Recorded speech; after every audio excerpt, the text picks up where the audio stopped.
La intención de la Unión Europea de reforzar el mecanismo de rescate tendrá que esperar a la decisión de los jefes de Estado del próximo 4 de febrero. Los ministros de Finanzas de los 27 no consiguieron cerrar un acuerdo sobre este asunto en su reunión de esta semana en Bruselas. Y este tema y las medidas para reforzar el euro también han centrado el encuentro entre Zapatero y Sarkozy. Hola, bienvenidos a Europa 2011. La economía sigue marcando el ritmo de Europa y así ha quedado demostrado durante la presentación de la presidencia rotatoria de Hungría en el Parlamento Europeo. El primer ministro húngaro, Viktor Orbán, también ha tenido que explicar en la Eurocámara su polémica ley de prensa y el impuesto a los beneficios de las empresas extranjeras en su país. Un impuesto que también grava la actividad de las empresas europeas. En este pleno también se ha debatido la asistencia sanitaria fronteriza, una estrategia europea para combatir el Alzheimer y la política europea de adopción. Los 27 también quieren reforzar el derecho de los padres a adoptar menores de otros países de la Unión Europea. Luego se lo contamos.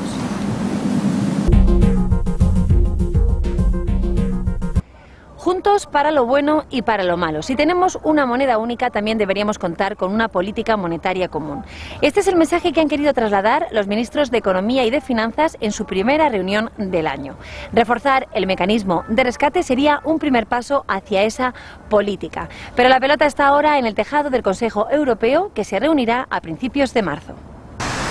La banca europea se someterá este año a unas nuevas pruebas de resistencia, pero a diferencia de las que conocimos en julio pasado, estas se desarrollarán con criterios uniformes para todos los países y podrían tener en cuenta la liquidez y la exposición de cada entidad a la deuda soberana.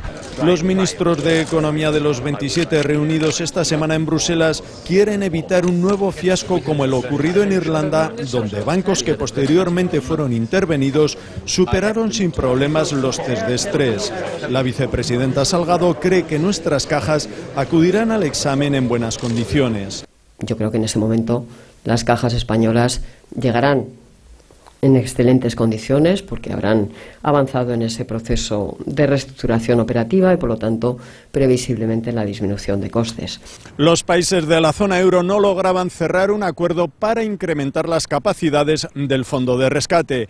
Alemania y Francia siguen reticentes pese a las urgencias que Durão Barroso mostraba en el Parlamento Europeo. El Consejo Europeo del 4 de febrero sería un buen momento para tomar una decisión, insistía el presidente de la Comisión en Estrasburgo. Sin embargo, todo hace pensar que Berlín y París solo autorizarán flexibilizar el fondo a cambio de mayor disciplina presupuestaria. Y eso sí, como pronto, a finales de marzo. José Manuel García Margallo, bienvenido. Muchas gracias. Antolín Sánchez Presedo, gracias por estar con nosotros. Un placer. Y Ramón Tremosa, bienvenido también a este debate. Gracias a vosotros. Pues de crisis y de mecanismos de recuperación vamos a hablar. El euro ha superado una semana difícil. España y Portugal colocaron con éxito su deuda. La bolsa lo ha celebrado, pero ¿creen que se trata de un paréntesis de tranquilidad, de un punto de recuperación? ¿En qué momento nos encontramos? Mira, el resumen de la comisión que visitó España y Portugal estos días, estamos en el momento álgido de la crisis de la deuda soberana, en el momento más alto. Con una volatilidad en los mercados en lo que pasó ayer no tiene nada que ver con lo que pasa hoy, con lo que pase mañana. Y en esas situaciones es muy difícil construir. Y yo creo que a los gobiernos, fundamentalmente al gobierno español y al portugués, se les está acabando el tiempo. O de verdad hacen un esfuerzo de consolidación fiscal, y convenzan a la gente que están dispuestos a apretarse el cinturón, a purgar los excesos en las etapas anteriores y además están dispuestos a hacer las reformas que necesitamos para crecer más, y para que crecer más es necesario para pagar las deudas, o nadie nos va a creer y lo va a pasar mal. Cada día que el gobierno se retrasa en hacer las reformas que sabe que hay que hacer desde hace 7 años, serán meses en que tardaremos en salir más de los que ya íbamos a tardar normalmente. Yo me remito simplemente a dos datos que creo que son objetivos. El primero ha sido cuál es la evolución de los mercados, tanto de la bolsa como de los propios mercados financieros, que ha sido positiva la pasada semana. Los signos que tenemos esta semana son igualmente positivos. Parece que hay una menor presión sobre los tipos de interés y lo fundamental es que eso se convierte en una tendencia. La reunión que ha celebrado el Eurogrupo, el presidente del Eurogrupo, ha valorado muy positivamente las medidas que está tomando España, las ha considerado ejemplares. España está metido en un proceso de profundas reformas estructurales porque está sufriendo de una forma muy aguda los embates de la crisis. Si España sus problemas en el ámbito inmobiliario los afrontara en un contexto de expansión económica, sin duda alguna estaríamos en una situación mucho mejor, pero lo ha vivido en un contexto de crisis financiera global muy profunda. Y eso nos obliga a tener que tomar unas medidas que estamos tomando acompañadas del ámbito europeo, porque de lo que se trata es de tomar medidas conjuntamente. Sería absurdo que España tomara medidas unilaterales sin contar con el respaldo de la Unión Europea. Eso se está haciendo desde que en la presidencia española se ha creado un marco de estabilidad, se ha impulsado un proceso muy profundo de reformas en el ámbito presupuestario, en el ámbito financiero, en el ámbito de las pensiones, en el ámbito laboral, en el ámbito de los mercados de bienes y servicios, y todo eso está contribuyendo a crear confianza. Y en la Comisión de Crisis lo hemos notado con los interlocutores que hemos hablado, todos ellos han coincidido en afirmar que las previsiones que ha anunciado el presidente Zapatero de que todo esto puede incrementar la capacidad de crecimiento de la economía española entre el 2 y el 3%, pues puede cumplirse. Y señor Tremosa, ¿usted comparte que se han iniciado esas reformas, que están en marcha o que todavía queda mucho por hacer, incluso por iniciar? Bien, a mí lo que más me consuela es que el año 2010 ha sido el año en el cual el modelo económico europeo ha salido de la crisis. Los países del centro y el norte de Europa, gracias a las exportaciones industriales, pues han mostrado un camino de recuperación, porque de una crisis financiera se sale vía exportaciones industriales. Y además también el modelo europeo ha sido muy eficiente defendiendo el estado del bienestar, y esto lo ha conseguido con una flexibilidad mental que se ha trasladado a una flexibilidad de las instituciones y mercados que desgraciadamente en España todavía no hemos tenido. En el año 2010 también Zapatero pues ha caído del caballo y se ha puesto a hacer deberes, pero me temo que un poco de prisa y mal, ¿no? Y lo que es peor, sin credibilidad, porque para hacer este papel quizás otra persona en el PSOE lo podría hacer, digamos, con mucha más credibilidad. Pero en todo caso, bienvenido, más vale tarde que nunca. El camino está marcado, la Europa avanzada nos lo muestra. Veamos cuáles son las mejores prácticas que podemos imitar para ponernos rápidamente en el tren europeo que está arrancando con fuerza. En principio parece que los inversores por lo menos respondieron bien a las medidas que se tomaron durante la semana pasada por parte de los gobiernos. ¿Creen que ha sido una respuesta positiva de los inversores o que los especuladores han dado un respiro a estos gobiernos? Vamos a ver si relativizamos los temas, ¿eh? Los inversores han respondido bien porque se les ha pagado un tipo de interés como no se pagaba desde julio del 2008. Es decir, estamos pagando unos tipos de interés muy caros y así no se puede seguir.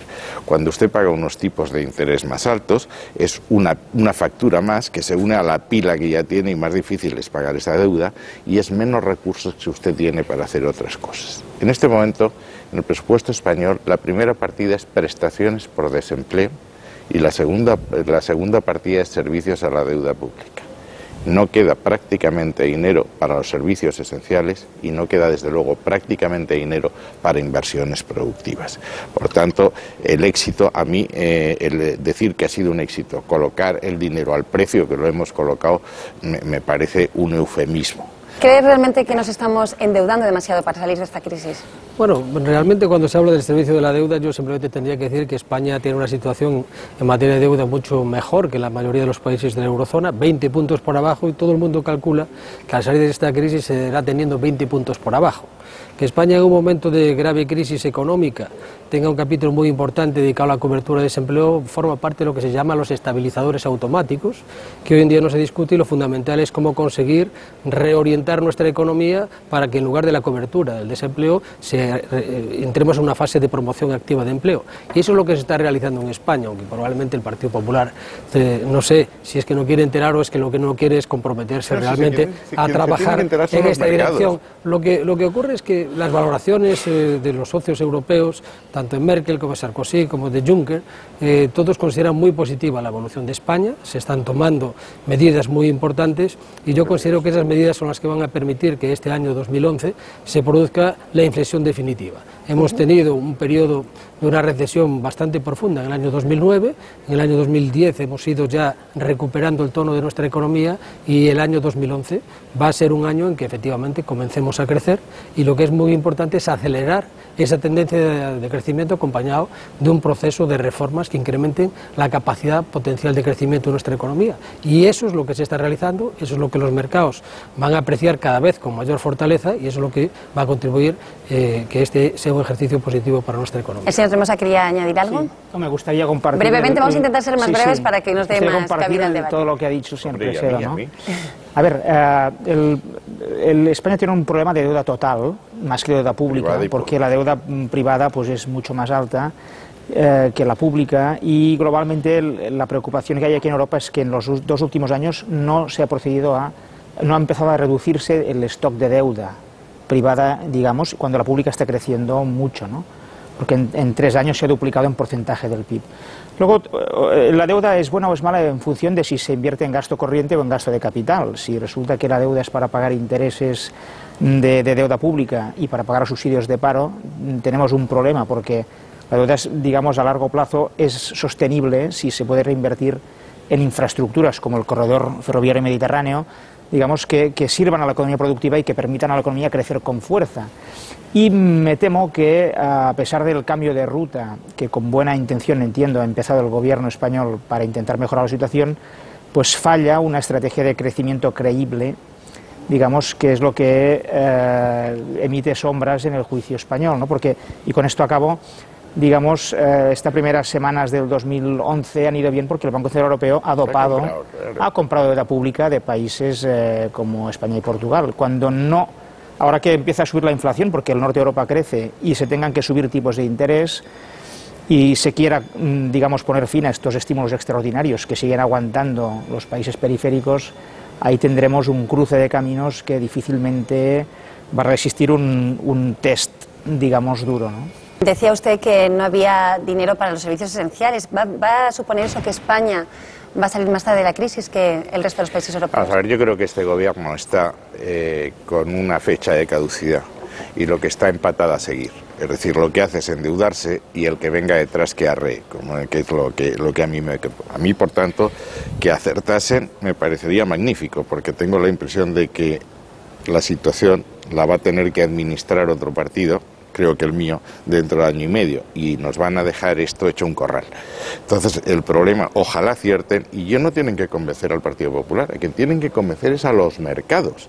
Le tienen que convencer a los mercados que nos presten dinero más barato, que vuelvan a invertir en España para iniciar una senda de crecimiento, y eso se llama credibilidad. Se ha hablado de los especuladores, hasta ahora parece que han existido. ¿Quiénes son las personas que especulan contra los gobiernos europeos?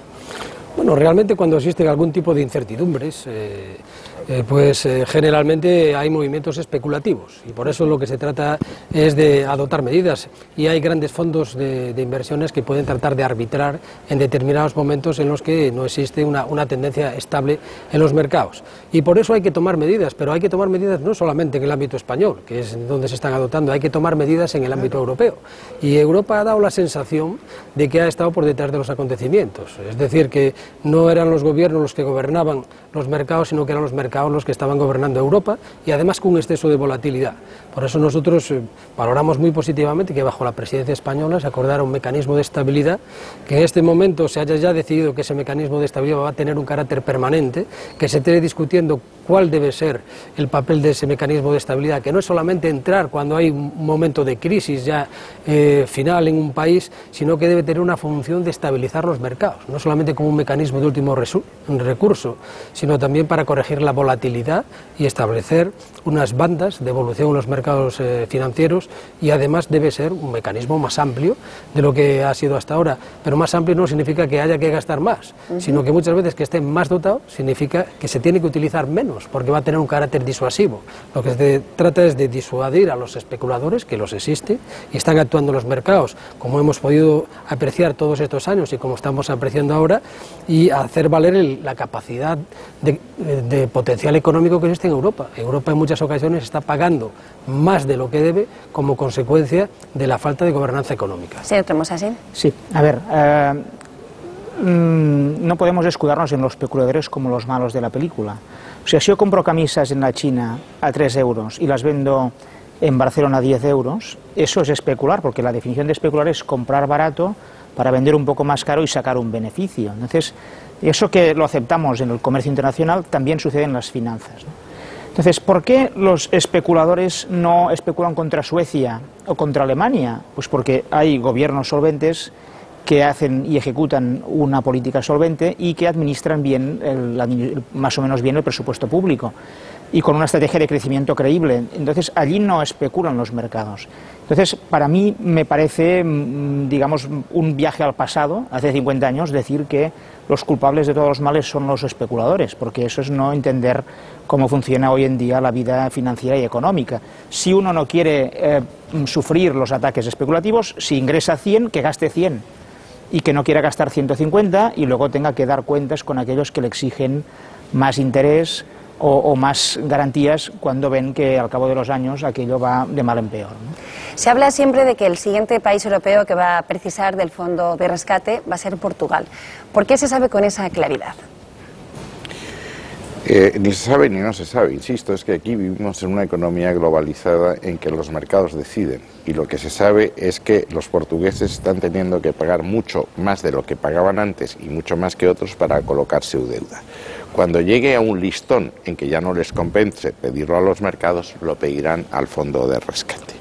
Pero ahora lo que me importa decir, respecto a lo que decía mi compañero del Partido Socialista, el Partido Popular va a ofrecer al gobierno español todo el apoyo para que en la reforma del mecanismo de rescate no se discrimine contra España, para que se establezca un programa de obligaciones europeas para que podamos tener dinero a menor precio, y un programa de choque en el que esté el corredor mediterráneo, el gasoducto argelino o la conexión de las redes eléctricas españolas para salir adelante todos juntos.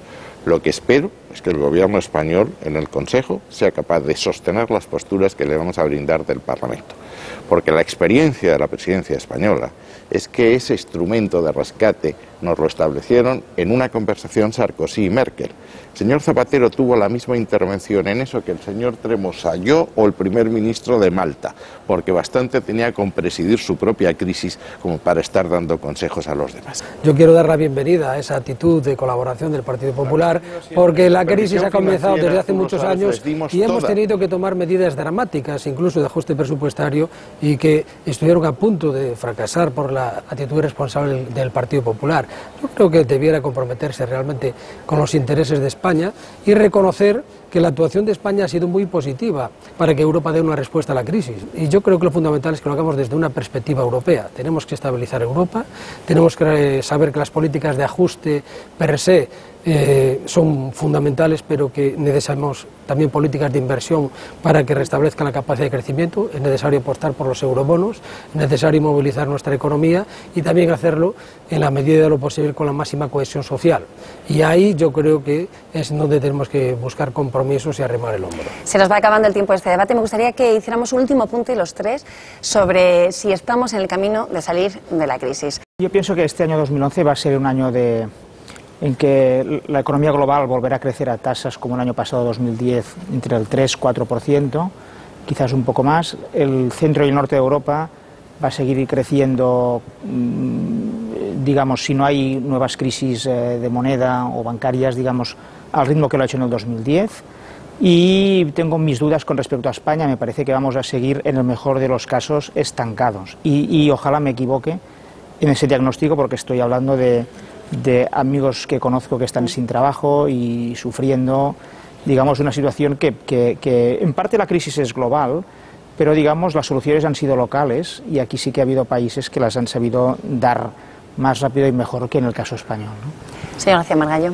Yo creo que, para ser precisos, hay países que ya no están en crisis.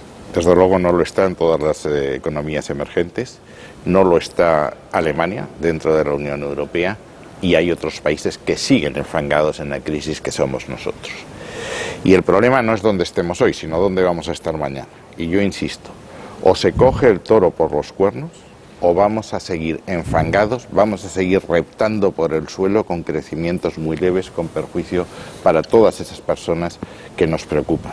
Para el joven que no encuentra empleo, para el empresario que no encuentra un crédito, para la persona mayor que ve que se jubila sin futuro, etcétera. Respecto a un comentario que he dicho sobre la responsabilidad o irresponsabilidad del Partido Popular, nosotros estábamos dispuestos a apoyar el ajuste.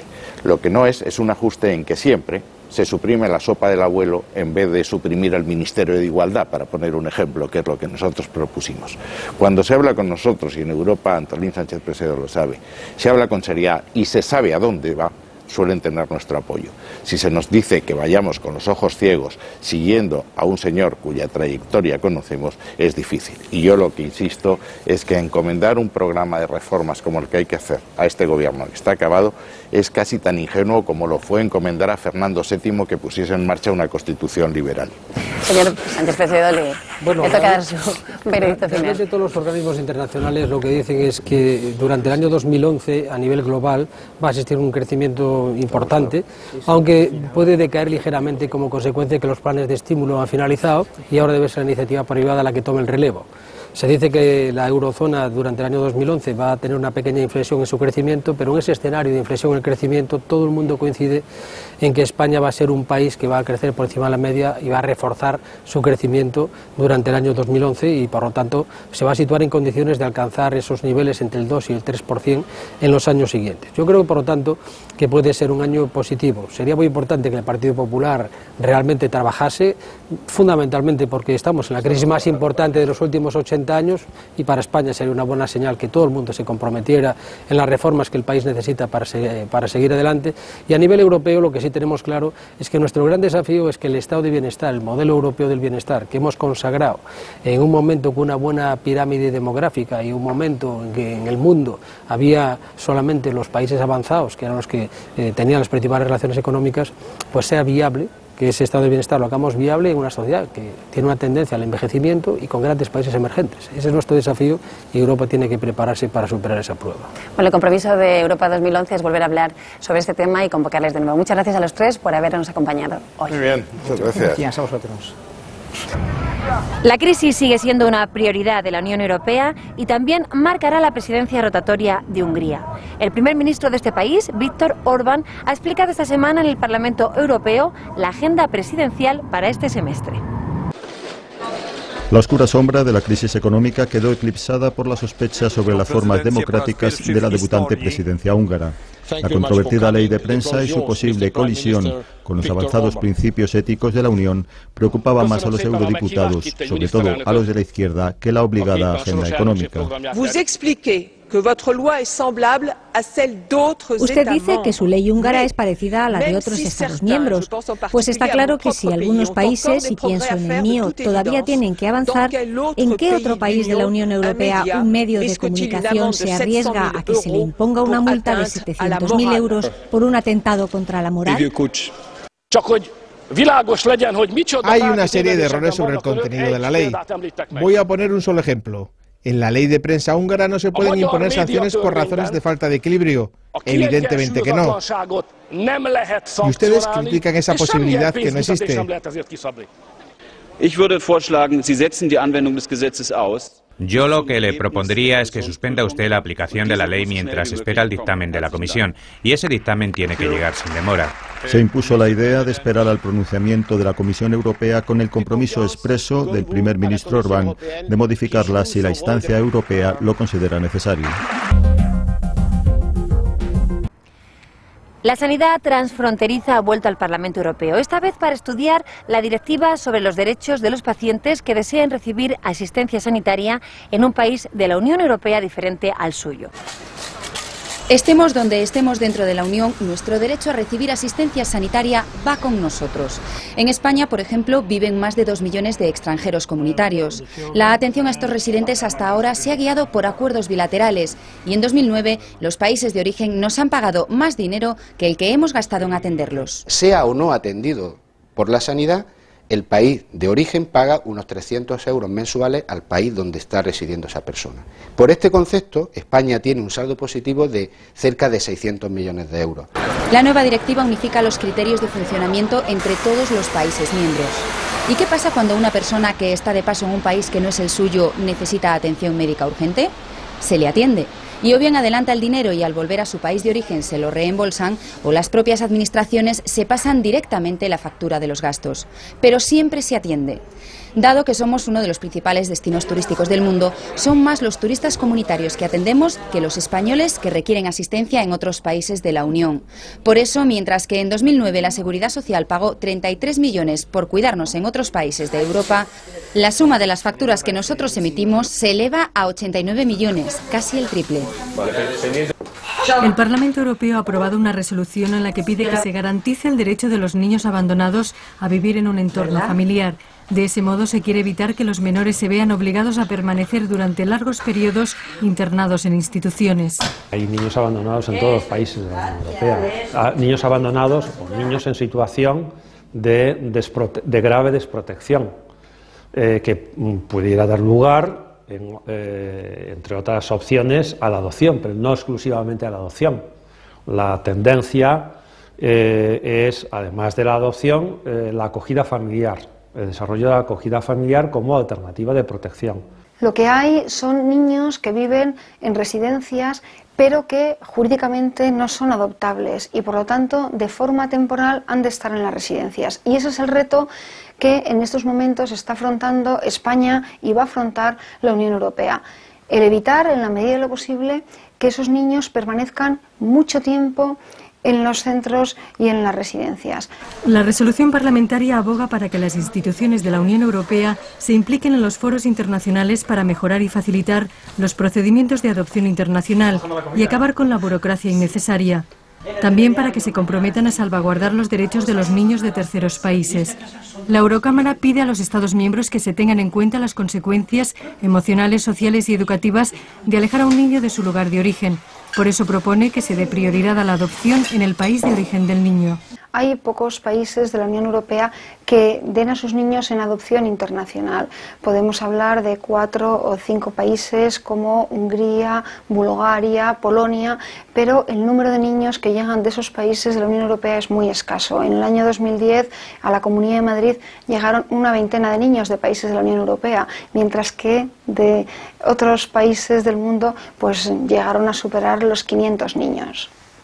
España ocupa el segundo lugar del mundo en adopciones internacionales, detrás de Estados Unidos, y el primer puesto en la Unión Europea. Los niños llegan a España en su mayoría de Etiopía, Rusia y China. Y lo que está ocurriendo en los últimos 5 años es que se está produciendo, por una parte, una disminución del número de adopciones. Fundamentalmente, y en el caso español viene determinado en gran medida por China, por la disminución drástica del número de adopciones en China. Los diputados exigen a las instituciones de la Unión Europea y a los Estados miembros que participen activamente en la lucha contra la trata de niños con fines de adopción. La seguridad alimentaria es otra de las preocupaciones de la Unión Europea y es una cuestión que ha llegado esta semana a la Eurocámara. El Parlamento y la Comisión lo han debatido conjuntamente tras conocerse hace unas semanas la aparición en Alemania de unos piensos contaminados con dioxinas. Estrasburgo abordaba el lunes el debate de la seguridad alimentaria tras el cierre de 5.000 granjas en Alemania por la contaminación de piensos con dioxinas, probablemente por uso fraudulento de grasas no aptas para el consumo animal. Afortunadamente, en este caso, aunque los niveles de dioxinas observados exceden los límites fijados por la Unión, no son muy altos. ¿Qué medidas podemos tomar, señor comisario, para garantizar que actos como estos no queden sin sancionar, puesto que la responsabilidad es el mejor guardián de la seguridad? Necesitamos tener un seguimiento de riesgos en toda Europa. Y mi pregunta, comisionado, es ¿qué está haciendo la Autoridad Europea para la Seguridad Alimentaria? ¿Es solo un caso en Alemania o hay otros en Europa que no se han descubierto aún? Más allá del caso alemán, los expertos coinciden en que la contaminación en los piensos utilizados en la ganadería intensiva es un hecho cotidiano, aunque no lleguen a causar consecuencias tan graves como en el caso de las vacas locas. La Embajada de Hungría en España y las instituciones europeas celebraron un acto de presentación del Año Europeo del Voluntariado. Es nuestro último apunte de hoy. Con él y con la voz de la cantante húngara Erika Miklosa nos despedimos hasta la semana que viene.